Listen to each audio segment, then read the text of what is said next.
I'd like to talk about a family tradition that's really close to my heart. It's our annual summer holiday to the beach where I grew up.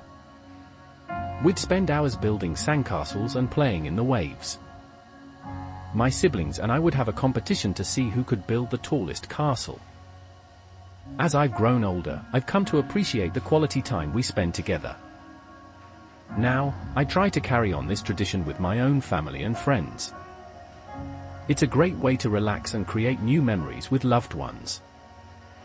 Overall, it's a tradition that brings us closer together, and I hope to continue it for years to come.